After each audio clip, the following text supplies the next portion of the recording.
Welcome to the Sort of Sure podcast, where doubt looms, fear whispers, and the only way forward is through. I'm Samar Carbo, and if you've ever felt like you're just sort of sure about what you're doing, you're not alone. This is where we face the uncertainty, push past the hesitation, and keep going anyway. So take a breath, step in, and let's move forward together.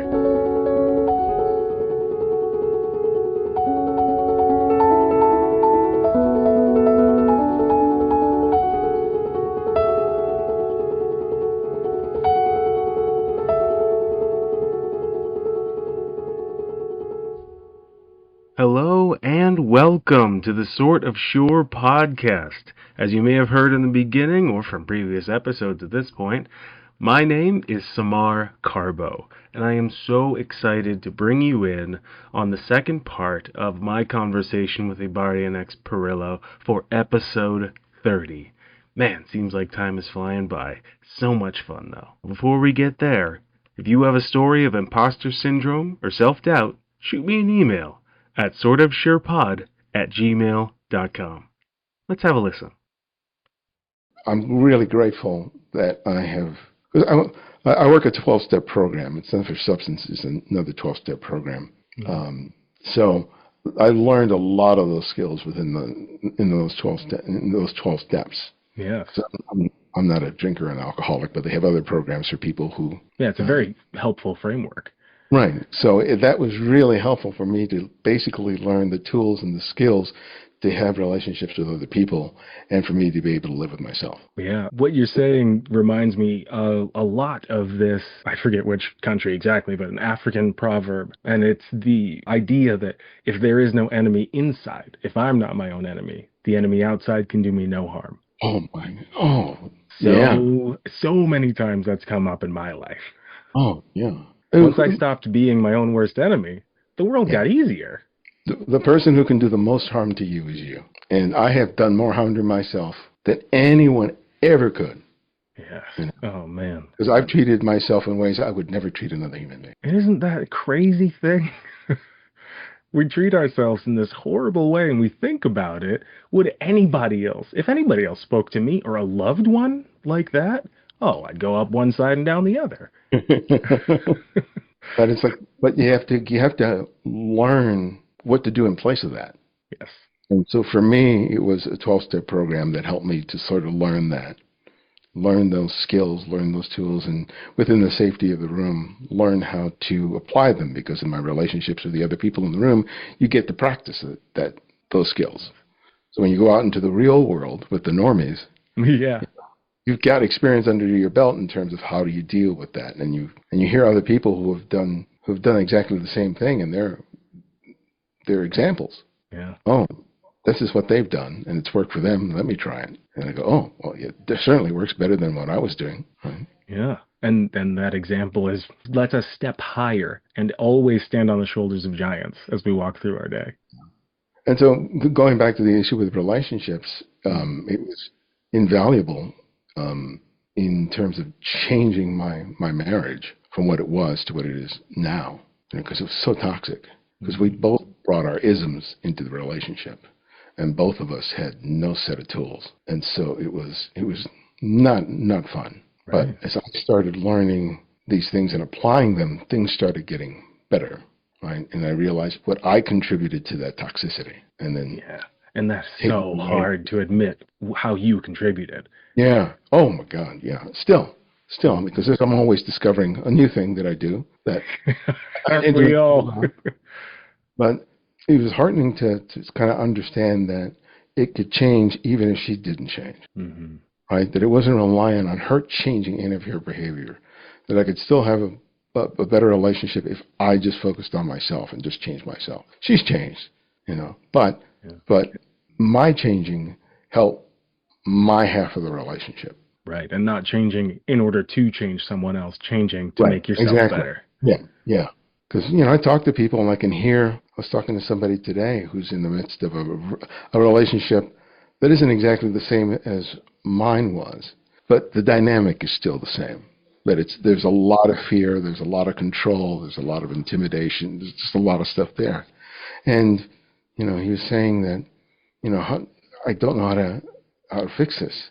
And I said, the only thing you can really do is focus on changing yourself. Don't expect her to change at all. And even if you continue in this relationship, it can get better just as a result of you changing.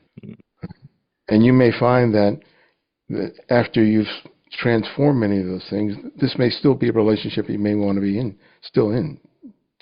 You may not. Yeah. But you'll learn how to be comfortable with saying no.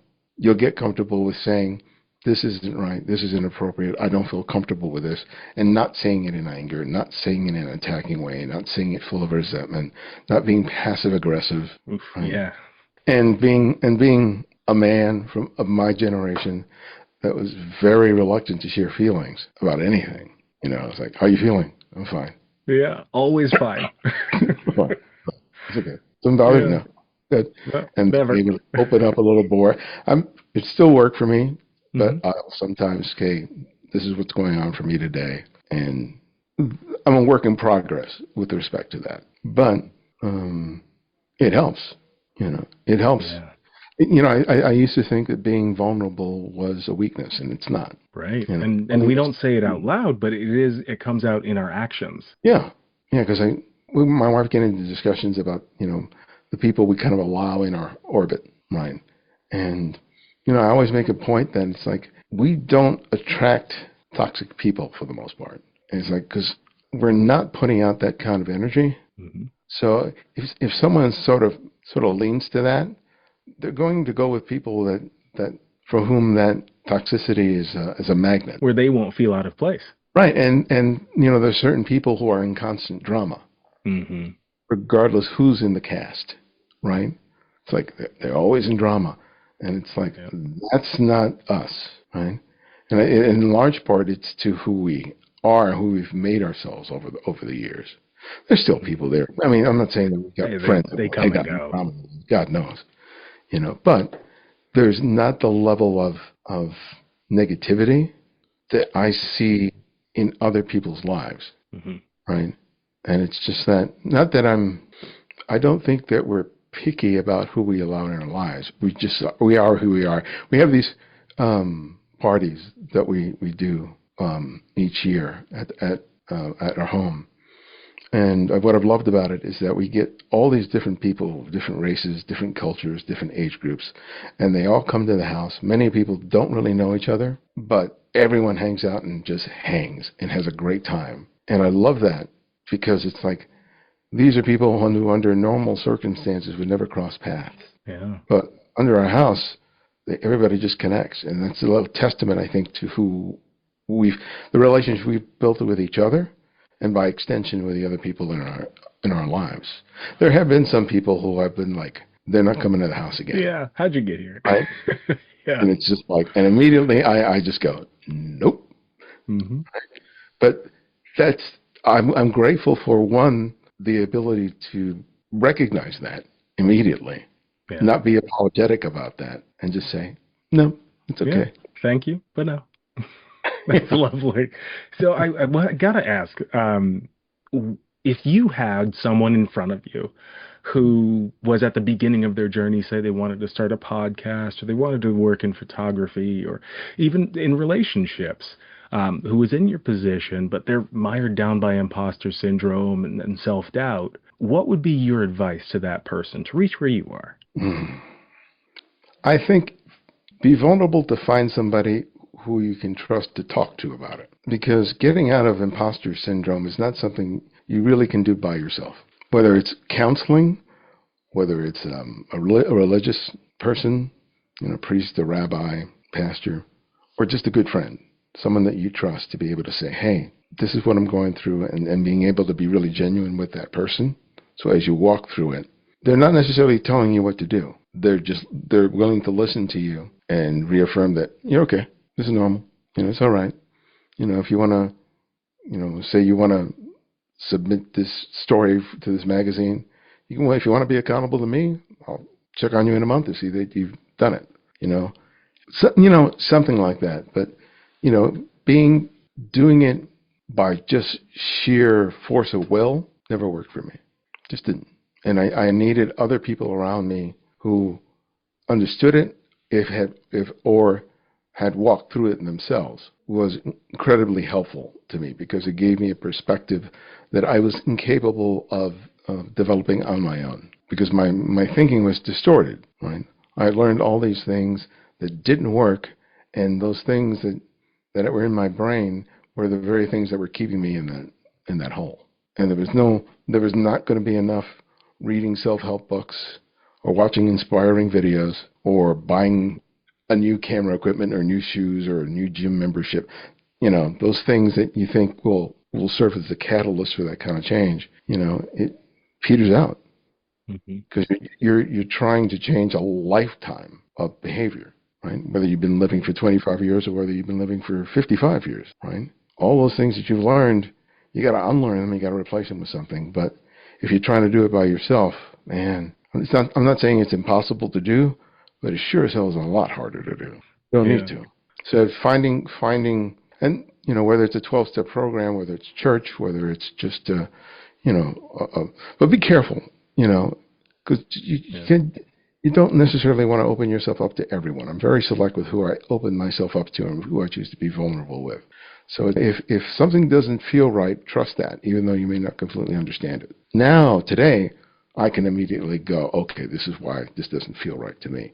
Early on, I don't think I would have been able to identify it as readily as I can today, right? Yeah. So you really kind of have to trust that, because there are a lot of people out there who are just nasty, right? Who will see that as a weakness and will want to take advantage of you, and because you're so desperate enough for a change. That's how people get into cults and, in toxic, abusive relationships, because they're so desperate for some sort of salvation from whatever they're suffering from. They'll go to anything, right? And sometimes it's worse, right? But there are alternatives, that are safe, that are encouraging, that are supportive. Some of them are professional, some of them aren't, right? And you don't have to go with the very first one. You can shop around. Yeah. You find something. It's not like, oh, this is my only chance to do that. Because I did counseling at various stages of my life. Each of them were helpful in different ways, but it wasn't this woman until I was in my 50s who was kind of like finally said, let's look into this ADHD thing, right? I'm in my 50s. And I'd seen at least 4 or 5 counselors up to that point, right? No one ever made the observation that this is what, right? But she saved my life in many ways, right? So, it's wonderful. Yeah, I think going back to your question about people who want to start doing something, a lot of people say, well, just start doing it, and I think that's very true. The benefit of the podcast for me is that because I started the podcast back in 2006, where I really didn't have anybody to compare myself to, it made it easier to do. Because there was no one who was doing my particular approach to podcasting in terms of doing interviews with photographers, right? There were a lot of different... It was a wild, wild west back then. So what few podcasts focused on photography did exist were mostly focused on equipment and approach and technique, not weekly conversations with photographers. So I didn't have the burden of comparing myself as I would now if I were starting now, right? That being said, I would still encourage people, whether they want to do a podcast, whether they want to do a YouTube channel, is find something that you would enjoy, even if you only had an audience of 3, so that the work that you put into it is something that you look forward to doing. And if you can be happy with doing the work with an audience of 3, and you don't mind that, then go ahead and do it. Because you'll inevitably, if you're passionate and love what you're doing, you're going to have more people than 3 people listening to it, right? Because when I started the show, I remember looking at the numbers, and they were like 14, 20, right? It takes a while. It takes a while. So it's not going to change overnight. You're not going to be Joe Rogan in a year, right? I'm never going to be Joe Rogan, and I've been doing it longer than Joe Rogan, right? But again, I know that my particular podcast is very niche. I know that there are other YouTube channels and other podcasts that get bigger audience because they focus on equipment and gear. I'm not in pursuit of the numbers. I want to have conversations with these people because I'm really interested in them. And that's why this show exists, is because it gives me an excuse to do that, right? So even if I wasn't making a dime from this thing, I would keep doing it because I love talking shop with people whose work I admire. So as long as I can, I don't think I'm going to be doing like Mark Maron and quitting, right? I don't see that for me. I can only imagine that it's because I physically can't do it anymore is the reason I'll stop. Because I derive so much satisfaction from sitting down like we're doing now and just chatting for an hour. The thing we were talking about before about my difficulty in terms of being able to connect with another human being. Yes. This show has been therapy for me because it's taught me that me being myself is great, right? Because people like me and the way I am on the show. They like hearing me. They appreciate the conversations I bring. They like me putting more of myself in the conversations than I did initially, right? And I hear that and I go, oh, okay. So I'm just myself. And so it's very self-affirming, right? Which is one of the unexpected gifts I've gotten out of the podcast is learning that, oh, me being my genuine self is worth a whole lot. Maybe not monetarily, but it's worth a whole lot in terms of the wealth of things that I've gained as a result of that, the friendships, the opportunities, but just the feeling, sometimes an interview with someone is like the best part of the week, right? Because I just had so much fun with talking with them for an hour. Even if that's the very first time I've ever talked to them. It can be just as satisfying as talking to a hero like Joel Meyerowitz or Jay Maisel or somebody like that. So, yeah, just be okay with starting small and don't worry about what it'll get turned into. You have a lot to learn. You're going to make a lot of mistakes, and that's okay. Podcasting is not NPR. Right. You don't have to hit that bar. It can be anything you want it to be, and it can manifest itself in any way that feels good to you. Don't model yourself over someone else and feel like that's the way I'm supposed to do it. It can be whatever way you feel fits you, and that's going to be okay. If you just want to, yap at the microphone just by yourself for 45 minutes, you go and do that. If you want to geek out about film, and that's all you talk about is film, go ahead and do that, right? Because there are going to be other people who are going to like what you're doing, and they'll find you. But you got to put it out there and keep putting it out there because people will gravitate to you. What that success is going to mean is going to be it can vary. But if you're going in there thinking, okay, I'll be able to quit my job in 5 years, probably not. Unlikely. Yeah. I agree. But if you're going to still like doing it, do you see yourself still doing this in 5 years? Oh, yeah. Yeah. Because people, I've not kept up with podcast statistics, but I think the tipping point for a lot of podcasts is somewhere around 10, and there's a big drop-off because people realize how much work it is, and there's a huge drop-off. And then if you get past, I think, like 30 or something, that kind of puts you up in the 90th percentile. Yeah. So for me, after doing this for 18, 19 years, I forget how long, 2006, it's going to be, 20 years. Yeah, almost 20 years. That puts me up in a year. small percentile of people who have been doing it for as long. Yeah, I mean, that was the first time anyone said podcast in 2006, maybe 2005. 2005. I first started listening. Yeah.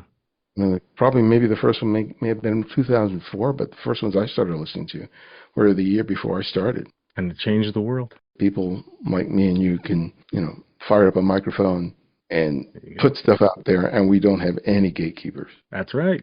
I think I paid $12 to get into this. I was able to get a bunch of equipment and had some of it already, and $12 and I'm in. Now, I've spent a lot more since, but $12 to start. That's the other thing. Don't spend too much early on. Yeah. Get a simple USB microphone, get a good set of headphones, keep it simple, at least for the first year. Then you can start throwing money at it. This has been an amazing conversation. Ibarionex, thank you so much for your time and coming on the Sort of Sure podcast. I'm sure every listener is going to get a lot of value out of this. So thank you so much. Thank you for asking me. It was great fun, man. I enjoyed it. Man, so much fun. I would do that every day of the week. Thank you so much to Ibarionex Perello for joining me for that awesome conversation, and thank you, listener, for tuning in to the second half of that conversation here, either on a Sunday, the day it came out, or whenever you got around to it. Episode 30 feels so momentous, partially because Ibarionex mentioned it in the actual episode, that 30 is such a tipping point. Well, I'm going to keep going at this, and I hope you folks stick with me. Really quickly, I want to mention, it was in the show notes last time, but this time I'm going to talk about it in the actual episode. Ibarionex Perello and his wife Cynthia lost their home in the Eaton fires in January 2025. You'll see in the show notes that there's a GoFundMe for them. If you can find it in your hearts to donate, it would be greatly appreciated.